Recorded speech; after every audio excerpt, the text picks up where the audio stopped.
The papyrus, putting on my table every month. I don't wanna be sad.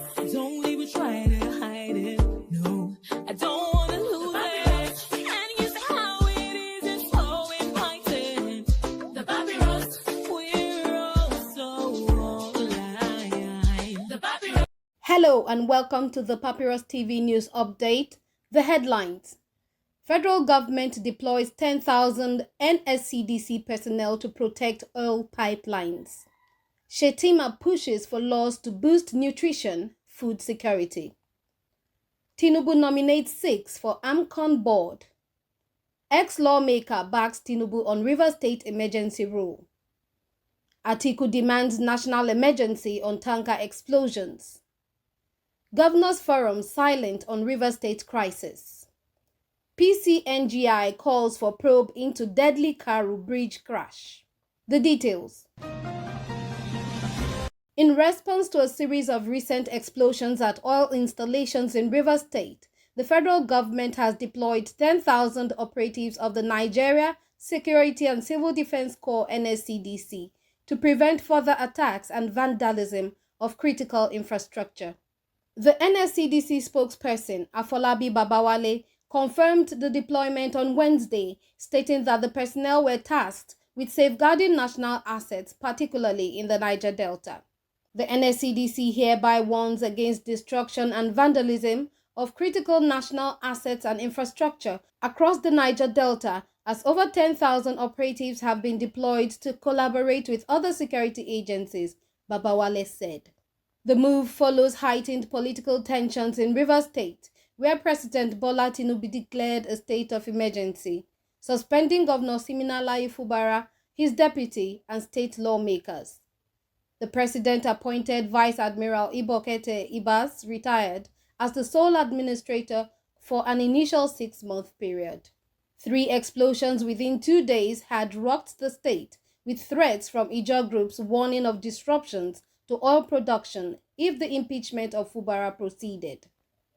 On Wednesday, security agents recovered a corpse at the site of an earlier blast and arrested a suspect linked to the incident.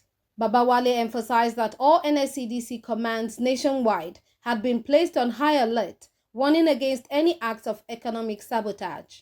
The Nscdc is working in collaboration with other sister security agencies to protect lives and property, he added. Meanwhile, security presence in Rivers State has intensified, with reports of increased military deployments at the government house in Port Harcourt. An aide to Fubara confirmed that additional soldiers had taken positions around the premises, with unverified reports suggesting the governor had vacated the government house. As the political crisis unfolds, the federal government's security measures indicate a firm stance against any threats to national stability and economic interests. Meanwhile, Vice President Kashim Shettima has called on lawmakers to enact legislation aimed at strengthening Nigeria's nutrition and food security, emphasizing that access to adequate nutrition is essential for national stability and economic growth. Speaking during a meeting with the National Legislative Network on Nutrition and Food Security at the State House, Abuja, Shettima highlighted President Bola Tinubu's Nutrition 774 initiative, which seeks to improve coordination, funding, and accountability in tackling malnutrition. For too long, our responses to malnutrition have been fragmented, donor-driven, and inconsistent. Nutrition 774 changes that. It is government-led, government-funded, and government-implemented, Shettima stated. The vice president stressed that food security cannot be outsourced, warning that hunger and malnutrition contribute to insecurity and economic instability.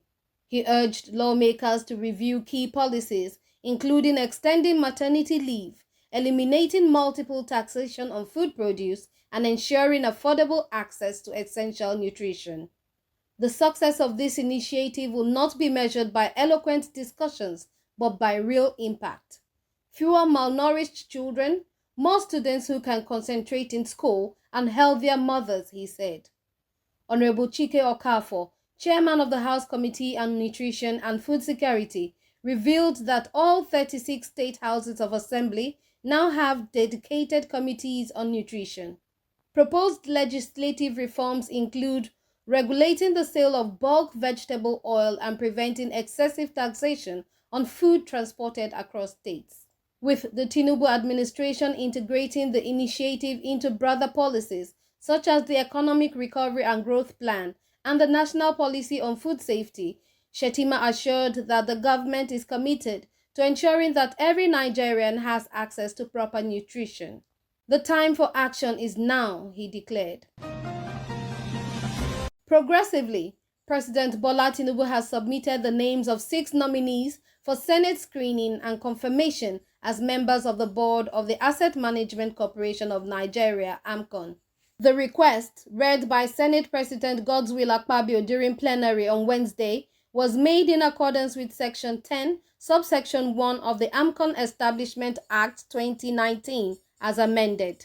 Dr. Bala Bello has been nominated as the chairman of the board, while other nominees for non-executive director positions include Yusuf Tegina, North Central, Adeyemo Adeoye, Southwest, Charles Odiong Iyore, South-South, Yahaya Ibrahim, Northwest, Emily Chidima Osuji, Southeast. The AMCON board plays a critical role in managing Nigeria's financial stability by recovering non-performing loans and stabilizing distressed assets.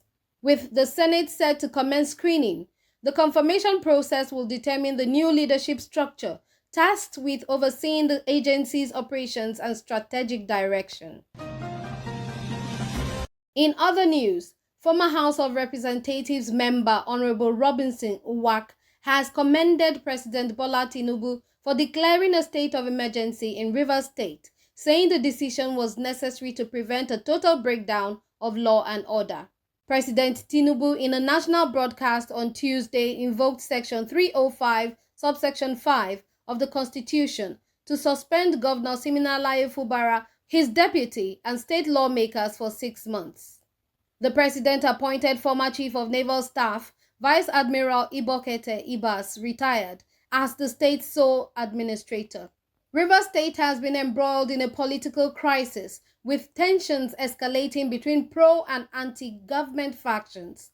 Explosions at oil pipelines and threats of economic disruption by Ijaw groups further heightened concerns over instability in the oil-rich state. Honorable Uwak defended Tinubu's intervention, stating that the threats of violence and sabotage could not be ignored. No responsible president will fold his hands and allow things to deteriorate to the point of loss of lives and property, he said. He described the move as a proactive step, adding that decisive leadership was needed to prevent the crisis from spiraling out of control. In contemporary governance, the government ought to be proactive rather than reactive. What the president did was to prevent the loss of lives and properties, Uwak asserted. As security forces tighten their grip on Rivers State, the situation remains fluid, with stakeholders closely monitoring how the emergency rule unfolds. Moving on, former Vice President Atiku Abubakar has called on the federal government to declare tanker explosions a national emergency following a devastating fire at Karu Bridge on the Abuja-Kefi Road.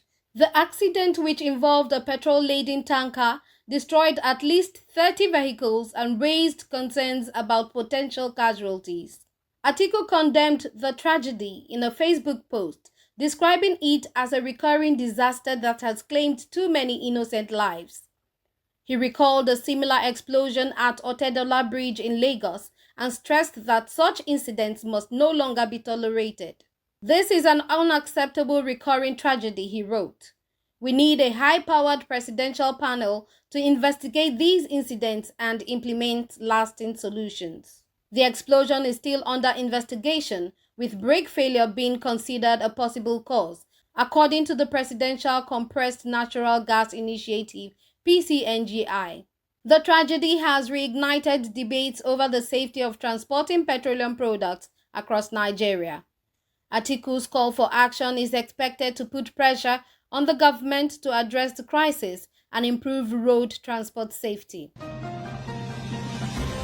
Furthermore, the Nigerian Governors Forum (NGF) has remained silent following President Bola Ahmed Tinubu's declaration of a state of emergency in Rivers State, which led to the suspension of Governor Siminalayi Fubara and his deputy, Ngozi Odu.